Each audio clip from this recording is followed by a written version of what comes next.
Hello everyone to Electric News Highlights. Another week with news. What's going on? But there has been a few news that are very interesting. This video is brought to you by EV Supply, accessories for your EV. Soon it's winter time and they have a huge selection of winter tires. If you cannot find your model or your brand, email them. They can find a very good, nice set for you. They also have high quality rubber mats, so when you bring in your snow, you don't ruin your interior. If you want a tint for the rear window or the rear side windows, they also have you covered, and it's not just a foil that you have to put in and it's horrible to put in, it's a real whole thing, which is pretty cool. Use the link in the description to get 10% off, and if you order within Germany and Austria, winter tires will also be sent to you for free.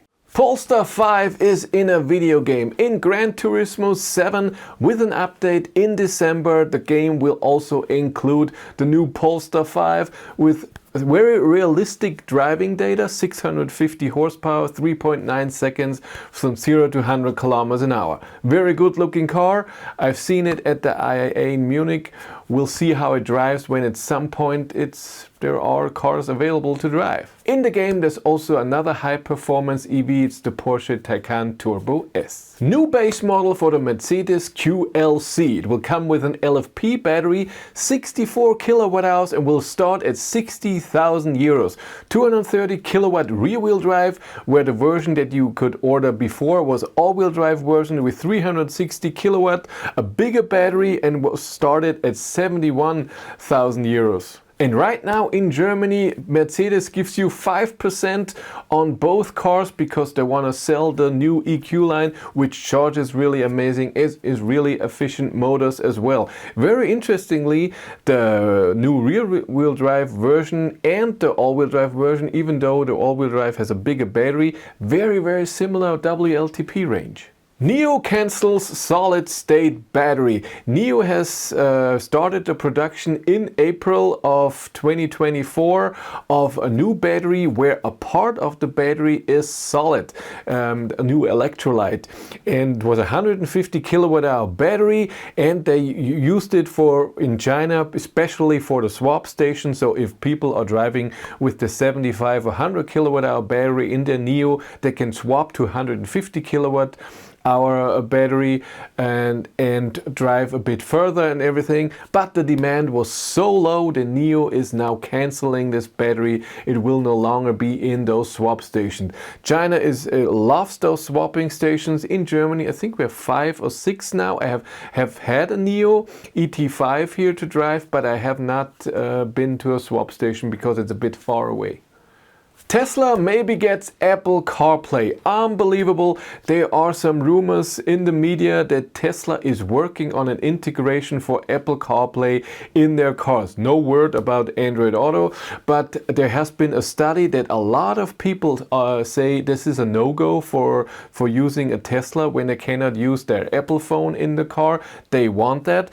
And again, the rumors are that Tesla is now working on it. It will not be the new thing that Apple CarPlay has, that the whole infotainment system is then Apple CarPlay. It will just be an add-on. But we'll see if that really happens. I'm pretty sure a lot of people will be very happy about that.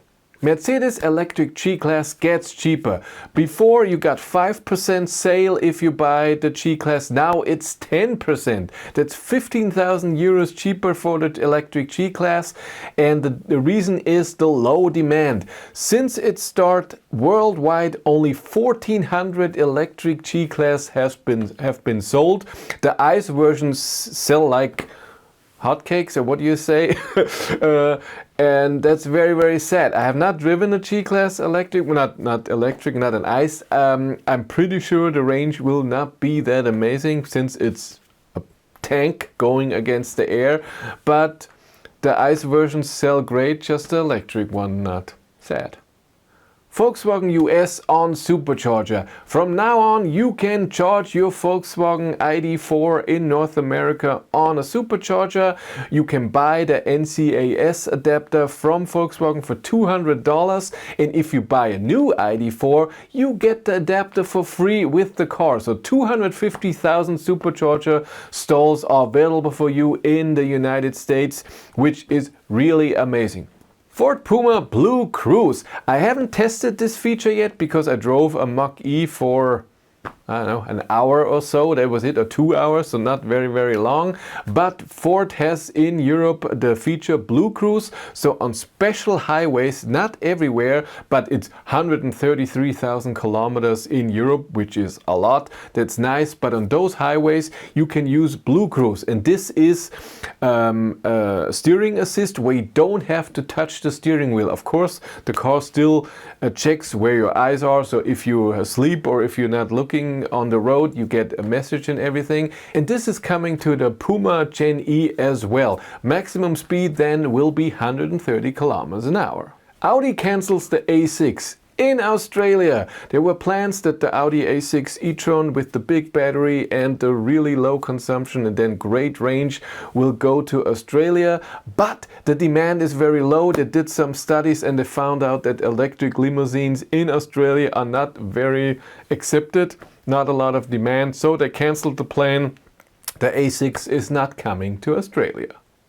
And the last thing, Tesla in Google Maps. Tesla has opened and shares their supercharger network data with Google Maps. So when you're navigating with Google Maps, you can see the power of the supercharger that you are navigating to or clicking on, and also availability, how many stalls are available right now. I have no idea how fast this is, if this is exactly the same speed as in a Tesla, when you see there are 15 stalls available, if this is, or if there's a delay or something. So now when you are using the supercharger network and you're navigating there, you see how many stalls are available and with how much power you can charge. Really, really great. And a bit about the channel. The ID.5 Pro was picked up yesterday.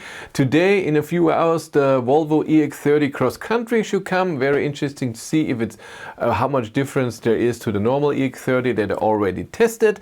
And then I have this car for 2 weeks. Then the Volkswagen ID Bus is coming, the long wheelbase, but not the GTX version. But there will be a video driving against the GTX because Matthias, a friend of mine, has the new GTX. Will be interesting to drive the two against each other. If you want to follow me on Instagram, BatteryLife1, and if you want to support the channel, there's a Patreon link in the description below. And here on YouTube, there's also channel membership. And if you want to know what's happening behind the scenes, I have a third YouTube channel, Behind the Battery. But that's it for me. Thank you much for watching. Have a great day and take care. Bye.